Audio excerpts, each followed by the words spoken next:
Dunia kerja 2026 itu udah di depan mata loh. Dalam beberapa menit ke depan, kita bakal bedah tuntas panduan praktisnya. Ini bukan cuma teori, tapi langkah-langkah nyata yang bisa Anda mulai hari ini juga. Nah, pertanyaannya simpel aja, tapi langsung ke intinya. Perubahan makin cepat, persaingan jelas makin ketat.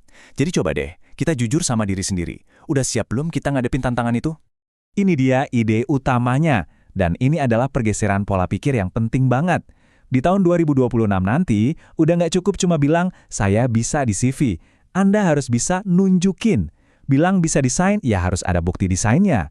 Inilah inti dari semua yang akan kita bahas. Ini dia peta perjalanan kita. Kita mulai dari metain kekuatan diri sendiri, terus bangun bukti nyata, lanjut bekali diri dengan alat dan sikap yang tepat, sampai akhirnya nemuin jalur karir tercepat yang pas buat Anda. Yuk kita mulai. Oke, bagian pertama, kita nggak akan mulai dengan mikirin apa yang kita nggak punya. Sama sekali bukan. Justru sebaliknya, kita fokus sama kekuatan yang udah ada di dalam diri Anda saat ini juga. Nah, slide ini bisa bantu kita buat ngelompokin kemampuan. Coba deh lihat. Ada skill digital kayak Canva, komunikasi kayak nulis, ada kreatif, teknis, sampai soft skill. Coba pikirin deh. Saya yakin Anda pasti punya paling nggak satu skill di tiap area ini, walau mungkin belum sadar aja. Sekarang, yuk kita langsung praktek. Ambil catatan di HP atau di kertas, nggak masalah. Tulis semua skill yang kepikiran, terus kasih peringkat yang jujur, dasar, menengah, atau udah mahir. Ini penting banget loh, sebagai fondasi buat langkah kita selanjutnya. Oke, daftar skill udah di tangan. Terus apa? Nah, ini saatnya kita ubah daftar tadi jadi sesuatu yang bisa dilihat, dirasain, dan dinilai sama orang lain. Slide ini nunjukin realita baru yang jujur aja harus kita terima. Ijazah itu jelas penting sebagai bukti kita pernah belajar formal. Tapi di tahun 2026, portofolio alias kumpulan karya nyata Anda itu bakal jadi penentu utamanya. Inilah yang bakal ngebedain Anda dari puluhan atau bahkan ratusan pelamar lain. Bikin portofolio itu nggak sesusah yang dibayangin kok, cuma 3 langkah aja. Pertama, kumpulin semua karya Anda. Kedua, bikinin rumah online buat karya-karya itu. Bisa di Google Drive atau Instagram, bebas. Ketiga, dan ini kuncinya, jangan takut ambil proyek kecil-kecilan, bahkan yang gratis buat nambahin isi rumah Anda tadi.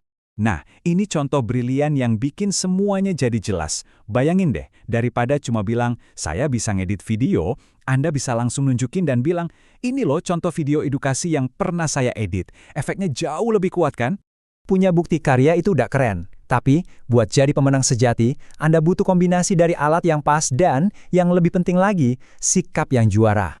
Coba deh lihat alat-alat ini. Ada Canva, Google Docs, bahkan AI tools, banyak yang gratis. Menguasai ini tuh bukan lagi nilai tambah, tapi udah jadi ekspektasi dasar. Kenapa? Ya, karena perusahaan butuh orang yang bisa langsung produktif, nggak perlu diajarin dari nol lagi. Sekarang kita geser dari yang teknis ke sesuatu yang lebih fundamental.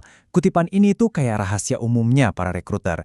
Perusahaan jauh lebih milih kandidat dengan sikap yang baik tapi skillnya biasa aja, daripada kandidat yang skillnya dewa tapi attitude-nya buruk.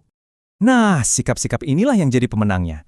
Kenapa ini krusial banget? Karena di era kerja yang fleksibel dan tim yang dinamis, perusahaan nggak bisa ngawasin kita setiap saat. Mereka butuh orang yang bisa diandalkan, proaktif, dan asyik diajak kolaborasi. Inilah pembeda utama Anda. Oke, kita lanjut ke bagian 4. Ini soal membangun momentum. Seringkali, musuh terbesar kita itu ya kebiasaan menunda-nunda dan nunggu saat yang tepat. Slide ini nunjukin 2 pola pikir yang kontras banget. Lupakan deh kalimat, nanti kalau sudah jago. Pendekatan yang benar itu mulai sekarang juga. Ambil kesempatan apapun buat praktek, karena pengalaman sekecil apapun itu jauh lebih berharga daripada teori yang sempurna. Biar kita terus bergerak maju, coba deh pasang target yang super simpel ini. Kuasai minimal 1 skill baru setiap tahun. Cuma 1. Dengan begini, Anda bakal selalu relevan dan gak akan pernah ketinggalan zaman.